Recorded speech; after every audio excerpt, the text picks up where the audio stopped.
l'heure une petite fille avec son père qui lui demandait Papa, est-ce qu'il y a des gens qui votent pas? Et le père dit oui. Et il lui dit pourquoi? Et le père répond c'est leur choix. Et c'est vrai que c'est leur choix, mais c'est dommage. Il y a d'autres pays où les gens se battent pour ça. C'est le truc un peu naïf, mais ça a du sens. Il y a des gens qui sont battus pour obtenir le droit de vote. Moi, je peux en disposer comme ça sans avoir fait d'effort. Donc c'est important de voter. Moi, je pense qu'il faut un coup d'État et remettre un roi sur le trône. À voter! Tu vas faire quoi? Tu vas choisir en fait la personne qui te plaît le mieux par rapport aux autres, qui te plaît pas forcément. Non, pour moi c'est pas un choix. Les abstentionnistes malheureusement sont souvent les premiers à critiquer, donc c'est compliqué de critiquer quand on ne s'implique pas. C'est faire comprendre peut-être dans un certain sens qu'on ne se reconnaît plus dans la politique. Je sais pas. Non, en fait je vote pas. Le vote est ce qui consacre cette élite de gouvernance. Sans le vote, ils ne sont rien. Très clairement, ils peuvent parler au nom du peuple, ils peuvent se servir du peuple comme argument pour produire la décision. Et si par hasard, comme dans le roman du romancier portugais José Saramago, les citoyens décidaient de ne plus aller voter ou de tous aller voter blanc, le système s'effondrerait d'un seul coup. Plus de 9 millions de Français n'ont pas voté aux dernières élections présidentielles. Un Français sur 5. La défiance envers les hommes politiques ne cesse de grandir. Face à cette crise démocratique, aucun changement n'est envisagé. L'isoloir, le bulletin de vote, semble le seul moyen de changer de politique. Mais que cache cet acte citoyen? L'élection est-elle réellement le fondement de notre démocratie?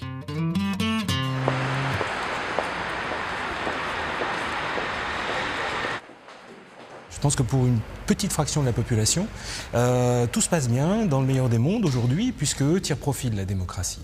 Donc pour eux, la démocratie va bien. Mais pour l'immense majorité, les 99% dont parlait le mouvement Occupy, la démocratie objectivement va mal.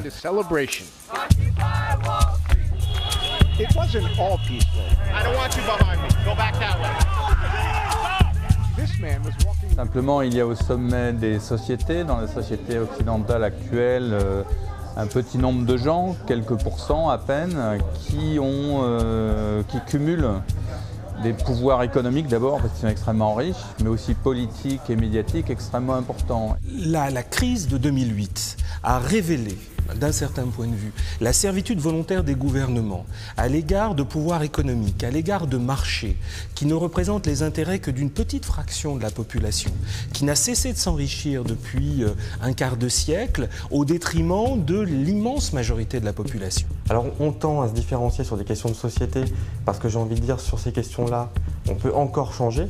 Mais sur le reste, notamment tout ce qui a trait aux politiques économiques et sociales, en réalité, les partis de gouvernement sont alignés. 30 ans que la gauche et la droite s'alternent au pouvoir, mais les thèmes de campagne restent immuables. À droite, on parle d'autorité, de sécurité et d'immigration. La vérité, c'est que l'Europe ne peut plus continuer à être une Europe passoire. Que l'Europe doit vous protéger, que l'Europe doit vous défendre.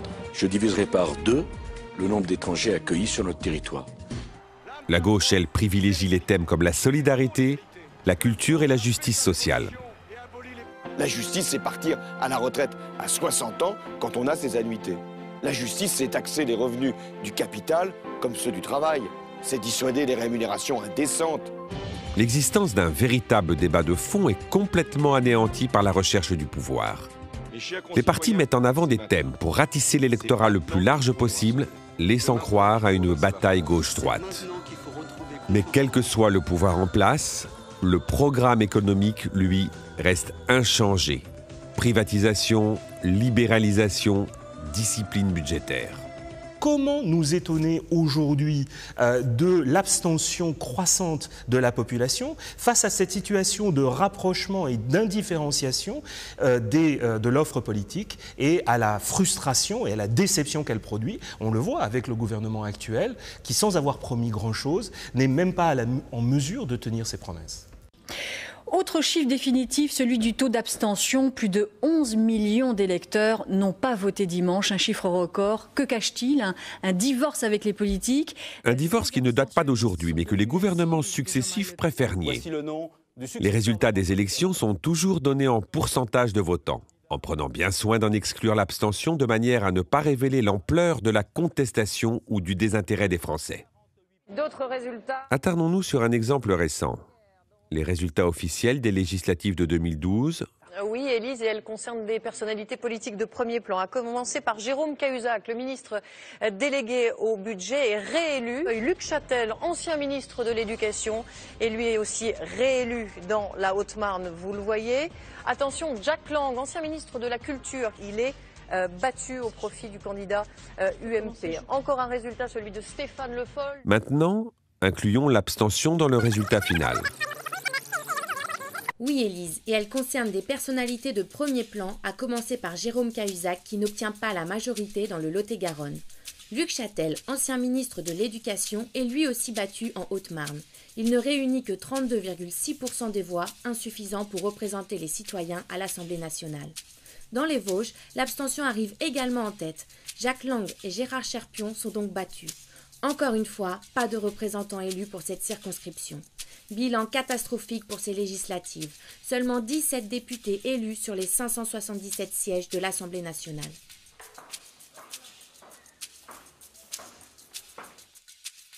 C'est vrai que de déception en déception et d'impuissance en impuissance, c'est vrai que ce qui se développe, c'est fondamentalement l'abstention, non plus comme avant. Il y a des décennies, c'était les vieux qui s'occupaient pas trop de politique, enfin les égoïstes, ceux qui... Aujourd'hui, on s'aperçoit que la structure idéologique, politique des abstentionnistes est extrêmement politisée. Soit je vote pour des partis de gouvernement qui vont produire les mêmes politiques, j'ai envie de dire, déterminantes sur ce qui est capable de changer le destin de la nation et les conditions sociales des gens. Ou je vote pour des partis protestataires qui certes sont clairement porteurs d'une alternative, mais qui viennent de traditions politiques qui sont quand même très ambiguës vis-à-vis de la démocratie libérale. Donc finalement, les électeurs sont face à une démocratie qui est une machine à désespérer. Donc les gens, probablement, en votant pour les extrêmes, ils se disent « j'adhère pas forcément à leurs idées, mais avec eux, je suis sûr que la politique sera faite différemment ». Après, il y a la deuxième catégorie de population, c'est ceux qui auront voté pour l'extrême gauche ou l'extrême droite en disant « de toute façon, ce système, on va le foutre en l'air ». Un des signes les plus marquants de cette crise politique, c'est la montée en puissance de l'extrême droite. Aujourd'hui, le Front National se présente comme une alternative au clivage gauche-droite. Modernisé par l'arrivée de Marine Le Pen, le FN adopte une nouvelle stratégie. Séduire un électorat à la fois de gauche et de droite. Marine Le Pen a entièrement transformé son programme. C'était pas du tout ça jadis. Anticapitalisme, antimondialisation, alors que son père, lui, était pour la suppression même de l'impôt sur le revenu. Il était nationaliste mais libéral à l'intérieur. Là, elle a entièrement focalisé sur antimondialisation et ensuite sur l'islam pour pouvoir prendre des électeurs aussi bien à gauche qu'à droite pour être au centre de l'échiquier politique. Et ça, c'est une stratégie qui est très claire. Et c'est peut-être le seul parti politique qui en a fait une stratégie consciente. Les autres partis ont aussi ces thématiques, rejet de la mondialisation, critique de tout ce qui est global, et en même temps focalisation sur l'islam, parce que ça remet en cause à la fois nos valeurs traditionnelles et la modernité. Mais c'est plus implicite, c'est plus indicible, c'est moins explicite parce que c'est moins stratégique, donc ça paye moins. Le Front National alterne des thèmes modernes comme la laïcité et des thèmes plus conservateurs tels que le retour au franc. Cette stratégie révèle les techniques souterraines du Front National pour dissimuler ses convictions xénophobes et autoritaires. Évidemment, progressivement, elle entraîne cette dédiabolisation jusqu'aujourd'hui où elle dit « je ne suis pas d'extrême droite ». Et elle veut essayer d'imposer cette idée qu'elle n'est pas d'extrême droite. Elle a en partie raison, mais au fond c'est bien pire, puisque elle n'est pas d'extrême droite, ou plutôt, elle n'est plus seulement d'extrême droite, elle est devenue d'extrême droite, mais autre chose, national-socialiste, comme dans les années 30. Et c'est parce qu'elle sait qu'elle ne peut arriver au pouvoir que si elle n'est plus seulement d'extrême droite. Exactement ce qu'ont fait les mouvements populistes des années 30. Elle fait ça consciemment,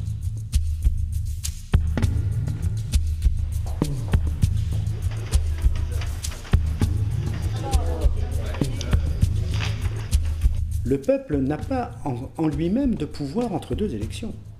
Et il est arrivé bien des fois, dans la dernière période, je pense par exemple au traité de Lisbonne, où 80% des parlementaires, donc du Parti socialiste, de la droite de l'époque, etc., et la présidence, 80% des parlementaires soient pour un traité, que les Français votent à 55% contre. Ce qui prouve que quand il y a référendum, effectivement, le peuple peut, mais ça ne peut pas être le peuple qui décide qu'il y a un référendum. Le référendum. Unique moyen d'expression des citoyens entre deux élections. En tout cas, sur le papier. Voyons dans les faits. Lors du dernier référendum, qui a eu lieu en 2005, les électeurs devaient répondre à la question suivante. Approuvez-vous le projet de loi qui autorise la ratification du traité établissant une constitution pour l'Europe ? Tout le monde avait débattu, échangé, réfléchi, communiqué. Au final, les Français avaient dit non à 55%. Une catastrophe pour l'ensemble de la classe politique, persuadée de l'absolue nécessité d'approuver ce texte. La solution est simple. Ils vont bricoler l'ancien texte, changer quelques tournures de phrases et surtout changer le titre. Désormais, on parlera du traité de Lisbonne. Cette fois, le président ne prend pas le risque du référendum. Non, le Parlement valide le traité sans l'avis du peuple et le tour est joué. Résumons. Un texte que 55% des Français rejettent sera tout de même validé 4 ans plus tard. Le référendum a joué son rôle. Il a participé à l'illusion de la démocratie. Et cela donne aujourd'hui un texte très compliqué, compréhensible justement uniquement par les juristes, un texte de 300 pages. Alors, est-ce qu'il est scandaleux d'avoir procédé ainsi? Est-ce que la démocratie européenne ce soir est perdante ou au contraire, est-ce qu'il s'agissait d'un passage obligé pour relancer l'Europe? Eh bien là, je crois qu'il s'agit à chacun de se faire sa propre opinion. Merci François. Si on dit que sur les choses importantes, il ne faut surtout pas appeler le peuple à se prononcer, on appelle même ça le populisme, ça veut dire qu'en clair, on admet qu'on n'est pas en démocratie. La vraie démocratie, c'était par exemple à Athènes, dans les cités italiennes, par exemple, et c'était considéré comme ça jusqu'à Montesquieu et Rousseau au XVIIIe siècle. Il n'est pas de loi légitime sans l'approbation implicite ou explicite du peuple. Si aujourd'hui le peuple est impuissant face aux décisions politiques, ça n'a pas toujours été le cas. Revenons à l'origine de la démocratie. Au 5e siècle avant Jésus-Christ, Athènes est en pleine crise. L'appauvrissement des paysans ne cesse d'augmenter. La politique appartient aux nobles, ce qui agace profondément les commerçants et artisans en soif de pouvoir. Qui plus est, les pauvres demandent plus d'égalité. Quel bordel! Pour préserver le calme et l'unité de la cité, le système est réformé. Une première dans l'histoire, la démocratie est en marche. Cette évolution s'étalera sur plus de 100 ans avec 4 grands bâtisseurs, Dracon, Solon, Pisistrate et Clisthène. À l'époque, la barbe est à la mode. Le principe de ce nouveau régime repose sur la participation du peuple aux décisions. Et oui, la politique est l'affaire de tous les citoyens athéniens. En pratique, comment ça se passe? La cité organise environ 30 fois par an des assemblées ouvertes et pouvant contenir jusqu'à 6000 citoyens. Ici, on débat collectivement pour ratifier les lois, voter le budget, décider de la paix et de la guerre. Dans l'hémicycle, tout citoyen athénien a droit à la parole. Une indemnité journalière est donnée aux plus pauvres pour compenser les jours de travail perdus. Chacun peut participer avec la même importance, quel que soit son niveau social. Grâce à la démocratie, les Athéniens se sont construits une conscience politique. Un activisme civique incomparable avec l'ignorance et l'apathie politique que nous connaissons aujourd'hui. Démocratie, ça veut dire pouvoir du peuple, par le peuple, pour le peuple. Et dans la tradition, depuis l'Antiquité, depuis la fondation à Athènes, dans l'Antiquité archaïque des premières démocraties, il n'est pas de loi légitime sans l'approbation explicite du peuple. Alors en ce sens, les institutions de la Ve République en France ne sont pas du tout une démocratie. Nous ne sommes pas au regard de la théorie politique dans une démocratie, puisque la démocratie, c'est le régime dans lequel, tour à tour, les gouvernants sont gouvernés. Et gouverner, gouvernant.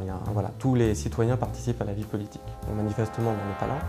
On est plutôt dans un régime représentatif. Il ne faut pas oublier que le régime qui est le nôtre aujourd'hui, la démocratie dite représentative, c'est un régime qui a été inventé à la fin du XVIIIe siècle aux États-Unis et en France, justement pour constituer une alternative à la fois à la démocratie et à la monarchie. C'est un régime qui n'a de démocratie que certains aspects, qui ne correspond pas véritablement à l'idéal démocratique originel. Donc n'oublions pas que nous n'avons jamais été véritablement en démocratie. Jusqu'au XVIIIe siècle, la politique, c'est soit la monarchie de droit divin, la tyrannie, l'oligarchie, la dictature, en gros l'empire, le roi, bon. Soit la démocratie, c'est-à-dire le peuple entier qui décide, comme à Athènes ou dans les cités des communes italiennes, enfin dans les communes italiennes de la Renaissance. Le début de la Révolution française, c'est encore ça. C'est le peuple dans la rue, c'est le peuple qui décide de discuter, de déclarer des droits universels, enfin bon, voilà. Et puis au milieu de la Révolution française, il y a un petit texte de l'abbé Sieyès qui dit à un moment donné... Les citoyens qui se nomment des représentants renoncent et doivent renoncer à faire eux-mêmes la loi. Ils n'ont pas de volonté particulière à imposer. S'ils dictaient des volontés, la France ne serait plus cet État représentatif, ce serait un État démocratique. Et oui, l'abbé Sieyès, leader révolutionnaire, est l'un des fondateurs du système représentatif. Il rejettera jusqu'au bout l'idée de créer un véritable gouvernement démocratique et s'opposera fermement à tout système intégrant le peuple aux décisions politiques. C'était une manière de combiner deux choses qui apparaissaient incompatibles. De combiner le fait que l'origine du pouvoir, la légitimité résidait dans le peuple, mais qu'en pratique, il était hors de question de confier au peuple le soin de prendre des décisions et de se gouverner. Donc on combinait finalement le contradictoire, le principe du nombre, de la légitimité populaire, et le principe du gouvernement par quelques-uns. C'est ça qui est le régime dans lequel nous vivons aujourd'hui. Le régime dans lequel nous vivons aujourd'hui. Il faut remonter loin dans le temps pour comprendre la naissance de notre système politique. Un peu moins quand même. 1789, la célèbre Révolution française. Affamé et excédé par un roi qui le méprise, le peuple français se révolte. C'est la fameuse prise de la Bastille. Le roi battu, les révolutionnaires prennent le pouvoir. C'est inédit dans l'histoire de France. Après plus de 1300 ans de monarchie, le peuple va décider lui-même de son organisation politique. C'est beau. Enfin, pas tant que ça. Je vous explique. Avant 1789, une nouvelle prospérité économique permet aux artisans et commerçants une ascension sociale fulgurante. Mais le pouvoir leur est toujours inaccessible. Et oui, en monarchie, le roi est seul aux commandes et le pouvoir se passe de père en fils. Pas question de partager. Mécontents de ce système, ces nouveaux riches se révoltent pour prendre le pouvoir. Ce sont les meneurs de cette révolution. La monarchie renversée, ils instaurent la démocratie made in noblesse, c'est-à-dire l'organisation d'élections au suffrage censitaire où seuls les riches peuvent voter. Pourtant, le petit peuple aura bien tenté de s'organiser pour créer ce qui lui semblait le plus juste, une véritable démocratie où l'ensemble des citoyens prennent part à la vie politique. En vain. Vous l'aurez deviné, ce qui semblait être une révolution n'est finalement que l'accession au pouvoir de la bourgeoisie. Le peuple est écarté de toute activité politique. Donc il y a eu un processus de substitution, une sorte de tour de passe-passe, dans lequel finalement cette assemblée de représentants en est venue à se penser comme le peuple lui-même. Il y a eu un processus d'identification entre la représentation et la souveraineté populaire. Mais il y a un élément aristocratique absolument évident, c'est que seule une petite fraction de la population gouverne au nom de tous les autres, et tous les autres sont clairement exclus du jeu politique. Et ça, c'est une volonté qu'ont eu les révolutionnaires anglais et américains et français à la fin du XVIIIe siècle. Du coup, on voit bien que ce système est en crise. Je pense comme Rousseau, que la démocratie représentative est une contradiction et que donc elle se retourne contre l'idée même de démocratie. Contrairement à l'abbé Sieyès, le philosophe Jean-Jacques Rousseau pense que la représentation organise une séparation entre ceux qui gouvernent, c'est-à-dire les politiciens, et le reste de la population. Il considère la représentation comme oligarchique et préfère la démocratie directe. Le peuple ne peut avoir de représentants parce qu'il est impossible de s'assurer qu'ils ne substitueront point leur volonté aux siennes. et qu'ils ne forceront point les particuliers d'obéir en son nom à des ordres qu'il n'a ni donnés ni voulu donner. Malgré son analyse, la révolution donnera naissance à la représentation. C'est bien l'abbé Sieyès qui dictera les réformes politiques. Très clairement, le vote, c'est l'élément démocratique du gouvernement représentatif. C'est celui qui fonde sa légitimité face au peuple. Puisque le vote donne véritablement le sentiment que les citoyens ont une capacité d'influence sur le pouvoir et ont une capacité de sanctionner ou de récompenser ceux qui les représentent. C'est le vote qui est le fondement du lien représentatif dans notre gouvernement représentatif. C'est pour ça que le vote est aussi important. L'acte électoral est par essence démocratique, mais si cet acte électoral est conçu comme une délégation de pouvoir à des représentants qui ensuite dirigeront sans consultation du peuple, c'est vrai que cet acte électoral est perçu comme une perte de souveraineté. Dimanche prochain aura lieu le premier tour des élections législatives. Pour ce scrutin particulièrement important, vous ne pouvez pas vous abstenir. Il faut voter. Seul moyen d'expression. Alors les pouvoirs publics organisent des campagnes publicitaires. Et pourquoi pas Paul? Oui, Paul, c'est très bien. Non, Jean, c'est mieux. C'est pas terrible, Jean. Jean, c'est pas si mal. Paul. Jean-Paul. Va pour Jean-Paul.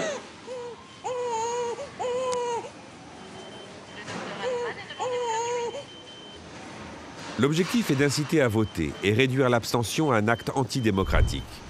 À l'école, on nous apprend à voter pour être un bon citoyen. Mais ne l'oublions pas, le vote n'est pas le fondement de la démocratie, juste une de ses composantes. Les révolutionnaires ne sont pas morts pour le droit de vote, mais pour plus d'égalité et de liberté. Seulement, cette idée est tellement inculquée comme un devoir, dès le plus jeune âge, qu'il est difficile de s'en défaire. Écoutons Alain Badiou, philosophe, face à un journaliste. Est-ce que vous réalisez juste, Alain Badiou, vous avez de la culture, vous avez de l'humour, que votre manière de parler pourrait être ressentie comme une insulte par des gens qui se sont fait tuer pour le droit de vote en 1848, en 1870. Des gens y croyaient à ces choses-là. Ils sont morts pour avoir le droit de voter. Mais évidemment, et je considère que le droit de vote a été, dans l'histoire des idées politiques, une conquête. Mais comme toute chose, les conquêtes, il faut en faire de nouvelles. Nous savons maintenant, depuis un bon siècle, ce que le droit de vote est capable de donner. Et ce que le droit de vote est capable de donner, c'est de toute évidence, sur les questions sociales, économiques et fondamentales, un conservatisme inébranlable. D'autant plus inébranlable qu'il est périodiquement légitimé par le scrutin. Alors nous devons maintenant aller au-delà de ça, c'est tout.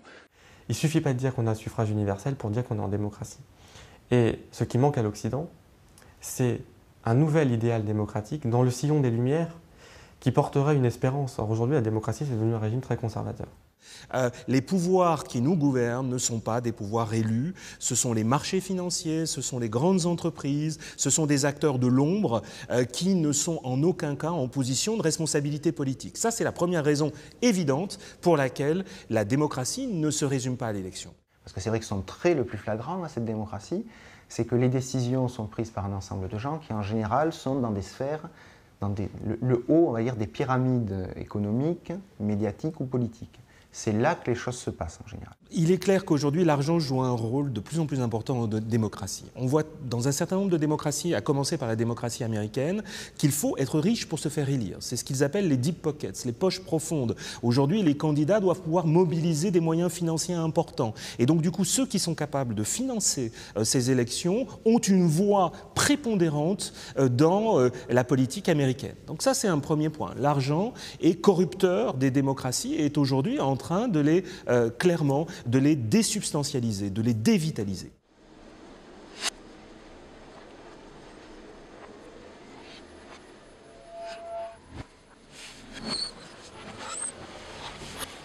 Une aristocratie élective, c'est un système dans lequel ceux qui gouvernent sont distincts ou distingués de la masse de leurs concitoyens. Et ça, c'est la dimension élitiste ou aristocratique. C'est-à-dire que nous sommes dans un cadre d'aristocratie élective. Et cette élite gouvernementale peut se réclamer du vote et c'est la condition pour laquelle elle peut prendre des décisions en disant « je suis le peuple et je veux en son nom ». Une aristocratie élective, le pouvoir d'une élite élue par les citoyens. Des mandats gagnés par une démonstration de leur supériorité face au peuple. Costumes, cravates et facilité d'élocution sont les armes les plus percutantes pour remporter la bataille électorale. La classe politique veut marquer sa différence, se distinguer d'un peuple considéré comme incompétent pour s'occuper des affaires publiques.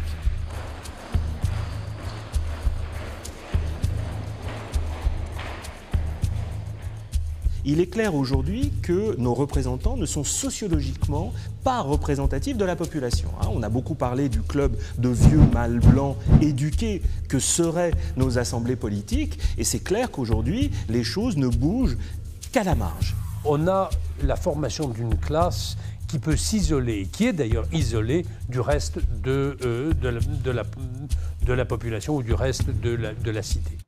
Mais dans un système représentatif, nos représentants ne devraient-ils pas être représentatifs du peuple pour le représenter?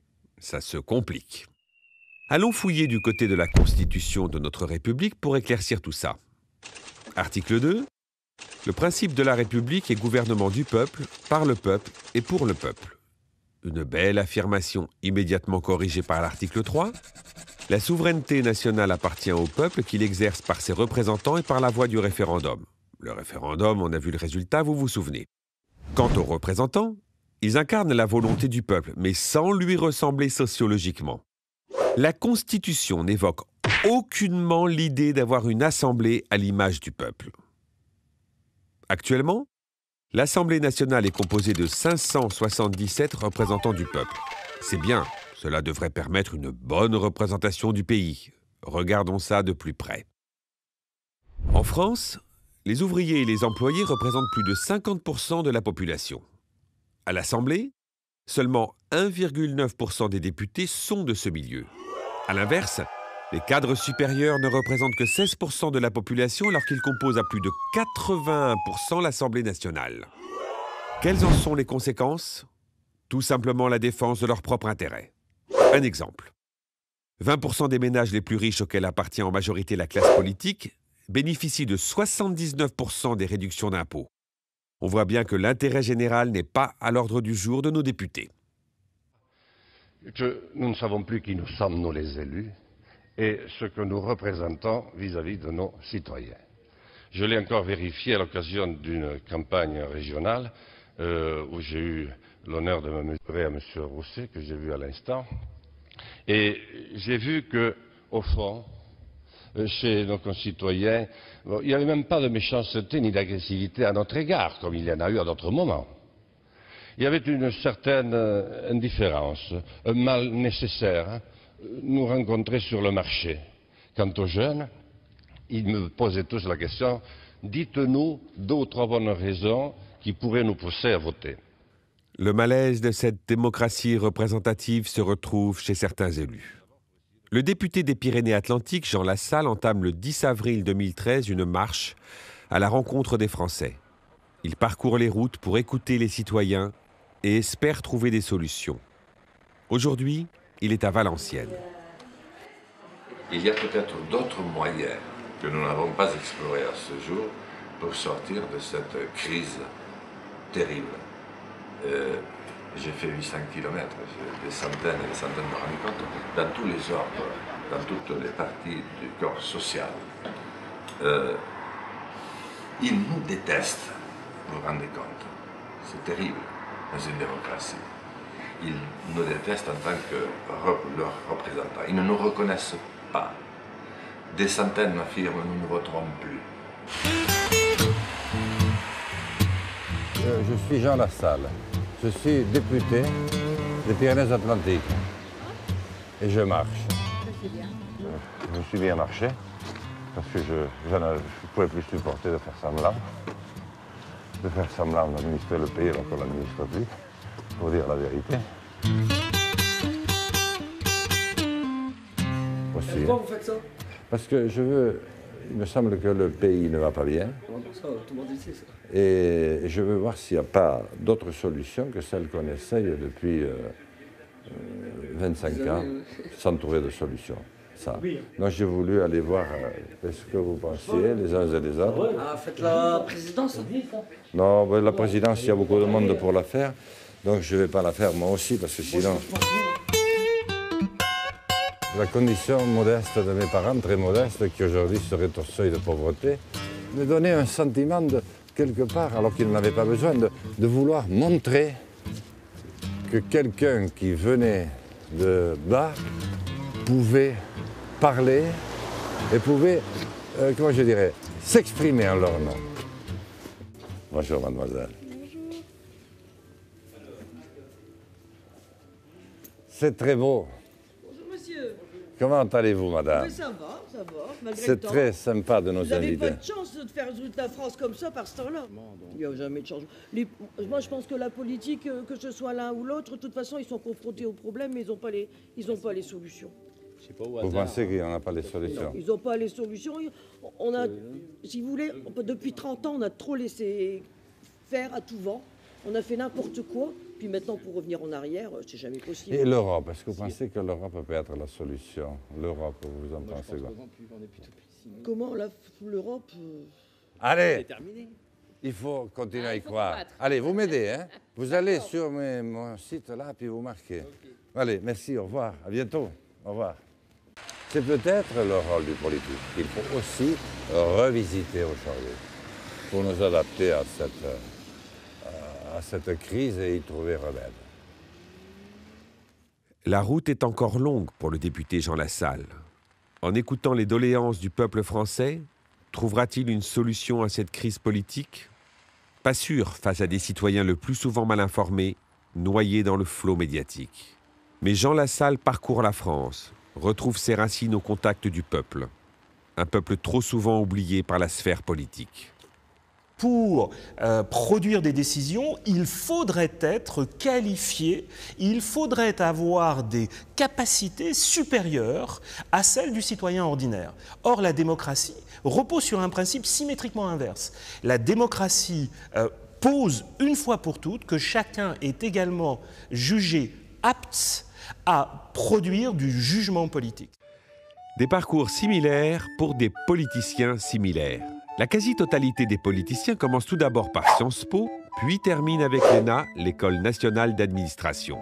Des clones qui choisissent leur famille politique en fonction, non pas de leurs convictions, mais selon des opportunités de carrière. Vous voyez Ségolène Royal, pour moi, instantanément, on sait qu'elle n'est pas de gauche. Bon, Rémi Lenoir, qui est un de mes élèves, a été professeur à l'École nationale d'administration, et il m'a dit, elle était à l'école à l'ENA, elle s'est posé la question, est-ce que je suis de droite ou de gauche, en termes de plan de carrière, quoi. Et elle a choisi la gauche parce qu'à l'époque, elle a très bien choisi. Et si elle avait choisi la droite, elle ne serait pas ministre. Des gens qui sont prédestinés à la politique vont apporter à la politique les préoccupations de l'ensemble des gens qui sont comme eux, c'est-à-dire prédestinés à la politique, et non pas refléter les préoccupations du reste de la population. Aujourd'hui, on s'aperçoit qu'on a des parcours qui sont extrêmement normalisés et qui commencent très très tôt. C'est-à-dire qu'à 20 ans, on est presque déjà un professionnel de la politique. C'est la conséquence d'une séparation des représentants et du peuple. Voilà. Ça devient un métier. Voilà. Ça devient, comme disait Rousseau, un bien de famille qu'on se repasse de père en fils, on essaye, voilà. Donc la professionnalisation de la politique, qui est encouragée par ce mystère national et cette aberration nationale qui est le cumul des mandats. Vous savez qu'on est le seul pays véritablement au monde à pratiquer à ce point le cumul des mandats. Cette professionnalisation de la politique est une des raisons de l'éloignement des citoyens à l'égard de la politique. Le cumul des mandats devrait prendre fin pour 2017. Mais pour ceux qui n'ont pas suivi, prenons un exemple simple. Un caissier occupe un poste à l'enseigne A. Ce même caissier a également un emploi à l'enseigne B et aussi un poste à l'enseigne C. Ce salarié cumule ses 3 salaires à temps complet. Le problème, c'est que ce caissier ne peut assumer chaque emploi efficacement. Nous sommes d'accord. Eh bien, un politique cumulard, c'est le même principe avec la petite différence que pour lui, c'est légal, car c'est un politique et qu'il sait lui-même fixer ses propres règles, ben voyons, sans demander l'avis du peuple. Cela donne des cas incroyables. Christian Estrosi, Député des Alpes-Maritimes, maire de Nice. Président de la métropole Nice-Côte d'Azur. Président du conseil de surveillance du CHU de Nice. Résultat, une poignée de politiciens monopolise l'ensemble des postes de décision avec des records d'absence à leur poste. Cette aberration va peut-être prendre fin en 2017. Mais cette loi rencontre des difficultés à être adoptée. Et oui, 80% des députés et sénateurs sont cumulards. En retardant cette loi, la classe politique tente de défendre jusqu'au bout ses propres intérêts au détriment de la démocratie. Voilà une raison de plus qui m'a convaincu de ne pas voter. Aujourd'hui, nos élus cumulards vivent, comme disait Max Weber, de et pour la politique. Ils sont des professionnels de la politique. La politique, messieurs, devrait être une vocation. Je suis sûr qu'elle l'est pour certains d'entre vous, mais pour le plus grand nombre, elle est un métier. Un métier qui ne rapporte pas aussi vite que beaucoup le souhaiteraient et qui nécessite de grosses mises de fonds. Une campagne électorale coûte cher. Mais pour certaines grosses sociétés, c'est un placement amortissable en 4 ans. Et pour peu que le protégé se hisse à la présidence du Conseil, alors là, le placement devient inespéré. Les financiers d'autrefois achetaient des mines à Djelidzer ou à Zoa. Eh bien, ceux d'aujourd'hui ont compris qu'il valait mieux régner à Matignon que dans l'Oubangui, et que de fabriquer un député coûtait moins cher que de dédommager un Rouennais. Notre démocratie représentative s'est muée en oligarchie financière. Elle n'est d'ailleurs pas une démocratie. Maintenant, nous le savons. Mais c'est vrai qu'à l'école, on apprend élection égale démocratie, démocratie égale élection. Moi, quand j'étais tout petit, on m'apprenait ça. Et on me disait, on va élire tes délégués de classe parce que c'est la démocratie. Ou quand un pays changeait de régime, sortait de la tyrannie, on mettait en place des élections, on disait, il accède à la démocratie. Et donc, il y a un conditionnement, quoi. Les télés en parlent, les journaux en parlent, les professeurs, moi-même, je disais, la démocratie, c'est les élections, les élections. Et donc, il y a un conditionnement, mais c'est de l'intoxication, quoi. Hein. Mais je crois que ça démocratie, c'est une blague. Cette confusion qu'il y a entre démocratie et élection, c'est vrai qu'on l'assimile. Ça nous empêche on dit tel pays est démocratique puisqu'il y a des élections libres. Mais je crois que c'est quelque chose qui a du poids, simplement, qui a du poids dans la propagande qu'on en fait, parce que les pays qui n'ont pas d'élection, effectivement, ne sont pas démocratiques. Et qu'on n'a pas de contre-exemple, par exemple de tirage au sort, d'autres façons. Oui. On a soit des dictatures, soit des pays qui ont des élections libres. Donc, effectivement, on ne peut pas dire que c'est pareil. Il vaut mieux avoir des élections que d'avoir une dictature. Et c'est ça la force de la propagande autour de démocratie égale élection, c'est qu'il n'y a pas de contre-exemple pour le moment. Tiens, le tirage au sort. Aujourd'hui aux oubliettes, c'est pourtant le fondement de la démocratie athénienne née 500 ans avant Jésus-Christ. Peu importe les revenus, le métier ou bien l'origine sociale, le tirage au sort donne à chacun la même chance de participer au pouvoir. Aucune inégalité. Concrètement, comment ça marche? L'élément central de cette démocratie, c'est l'Ecclésia. Rappelez-vous, l'Assemblée citoyenne ouverte à tous. C'est là que tout se passe. 500 Athéniens y sont tirés au sort parmi une liste de volontaires pour composer la boulée. L'Assemblée qui prépare les lois, gère les finances et contrôle les magistrats. Ces derniers sont également tirés au sort parmi l'Ecclésia et veillent à la bonne application des lois.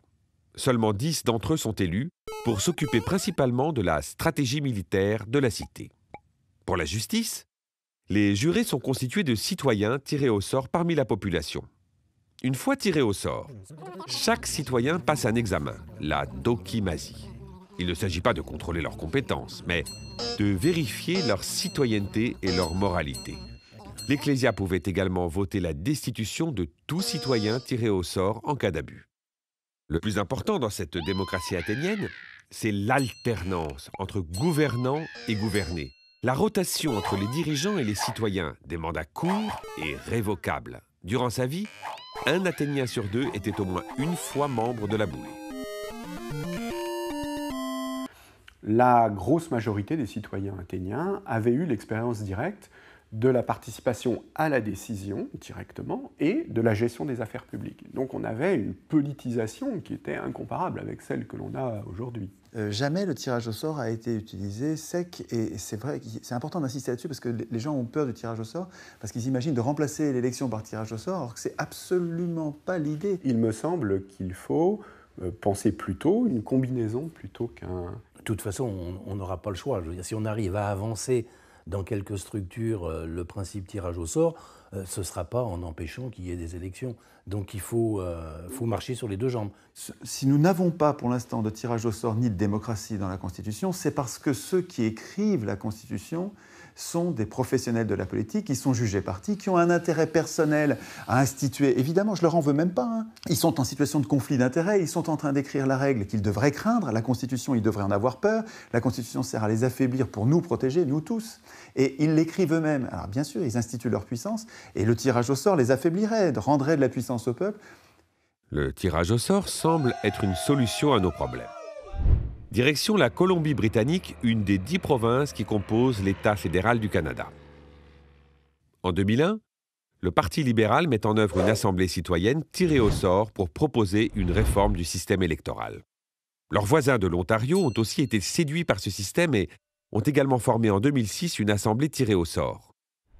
En Islande, après la crise de 2008, une assemblée de citoyens est tirée au sort pour rédiger une nouvelle constitution. Dans ce cas, de la rédaction à la décision finale, la population a géré l'ensemble du processus. Le tirage au sort, il permet aussi, d'un certain point de vue, dès lors qu'il s'inscrit dans un processus de construction collective de la décision, il permet d'injecter dans le processus de décision des idées, des savoirs, des expériences, des intérêts que le binôme experts-élus auraient eu de fortes probabilités d'oublier en cours de route s'ils avaient été seuls pour prendre la décision. Ça, c'est un point qui me paraît aussi très important. Bonjour, je me lève pour que voir tout le monde. Je m'appelle Mariano, je viens de Bordeaux, je suis jeune retraité SNCF. D'une façon générale, j'aime bien donner mon avis et donc j'aime bien qu'on me le demande. En France, l'Institut Montaigne a organisé en 2012 une conférence de citoyens. L'objectif ? La création d'un texte sur la réforme du système de santé. Comment ça se passe ? 25 citoyens sont tirés au sort pour réfléchir ensemble et mettre sur papier des propositions de loi.